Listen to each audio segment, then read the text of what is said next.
The Frankfurt Gazette of the 7th of December had published a proclamation dated the 1st, which indeed might have afforded ground to suspect a change in the intention of the Allies. The decree which had been issued for the levying of troops in all parts of France was seriously affirmed to be a crime on the part of Napoleon because the sovereigns of the North had spoken of peace. It seemed to be supposed that the French government had no longer a right to make defensive preparations after these recriminations, which were not of a very pacific nature. The Allies ironically promised not to lay down arms until they should have subdued the preponderance of France. Thus, the hope of a sincere and fair negotiation became more and more faint. The day definitively fixed for opening the sittings of the legislative body arrived, and Napoleon, in his opening speech, had nothing to say respecting the negotiation, which was the subject of general interest, except that he would raise no obstacle to the reestablishment of peace.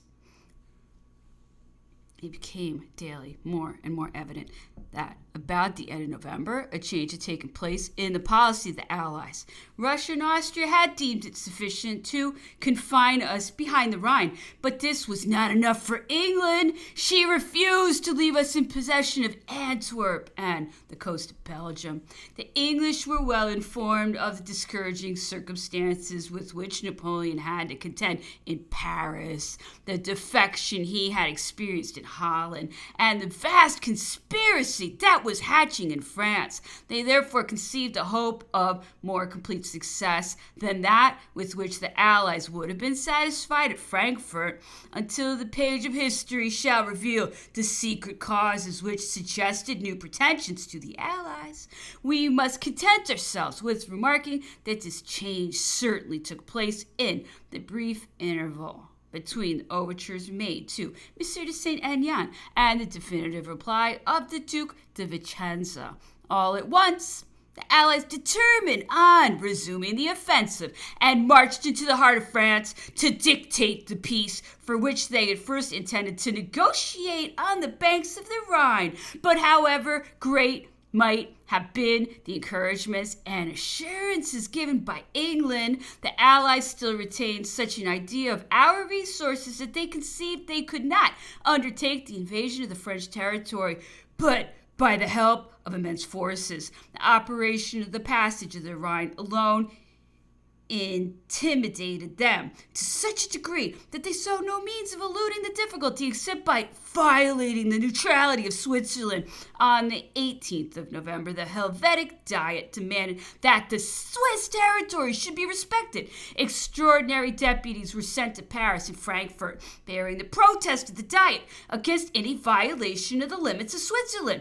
A cordon consisting of several battalions was formed along the frontier, commanded by Monsieur de Watteville, but Monsieur Senf de Pilsac was in Zurich, preparing in the name of the Allies the revolution which was to deliver Switzerland, or in other words, to take her out of the power of France and place her in the hands of the coalition. Monsieur de Metternich, the agent of the Allies, was but too well seconded by the impatience manifested by the old oligarchic families to recover the exclusive possession of power. On the morning of the 20th of December, General Bubna presented himself on the Swiss frontier at the head of 160,000 men, and he declared that this army would be, in the course of the night, past the Rhine between the Rennfeld and Bau. The battalions of General Watteville immediately fell back. The general movement of the Allies was developed, and the military operations of the campaign commenced. Three great armies were now in readiness to enter France. The first, which was the army of Prince Schwarzenberg, had just penetrated into Switzerland, led by General Bubna. It was composed of Austrian, Bavarian, and Württemberg troops, and of the Imperial Guards of Austria and Russia. This was called the Grand Army. Generals Barclay de Tolly, Wittgenstein, Vreda, the Prince of Württemberg, General Bubna, the Prince of Hesse, Hamburg, Generals Guide, Bianchi, Colloredo, and the Prince of Liechtenstein were its principal commanders. The Emperor Alexander, the King of Prussia, and the Emperor of Austria followed in person the movements of this army, which was to commence by invading Alsace and the French Comté. The Second Army was commanded by Marshal Blucher. This was the Prussian army of Silesia, augmented by several Russian and Saxon divisions. These troops assembled around Frankfurt, were waiting on the banks of the Rhine until Prince Schwarzenberg should have succeeded in his enterprise on Switzerland. The moment Marshal Blucher should receive intelligence of the Austrians having surprised the passage of the Rhine, he was to attempt the passage of Mannheim and to throw himself on the Lorraine.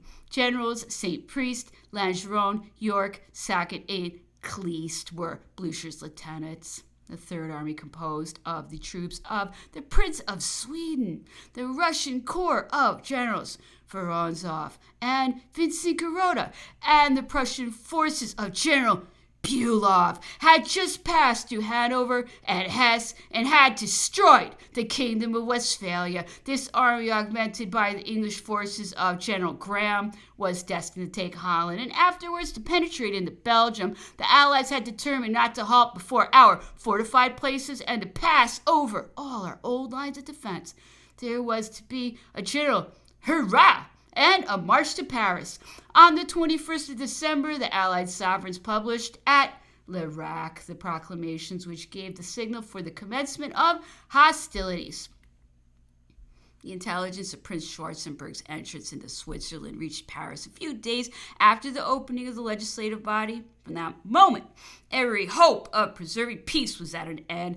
At sight of the immense mass of foreign forces that now appeared, the illusion of the French immediately vanished, and it was plain that the country could now be saved only by submission or energy. To submit to all or to risk all was now the cruel alternative. Napoleon's choice was soon decided. Many have regretted that we did not yield, but how many would have regretted had we not defended ourselves? Is it not better to perish than submit to the yoke of foreigners? Besides, should we have stopped the enemy's advance by openly showing him to what a degree of weakness we were reduced? Would the Allied sovereigns have halted on our frontiers to hear what we had to propose after having learned from our own mouths that they might, if they pleased, march forward and dictate the law in Paris?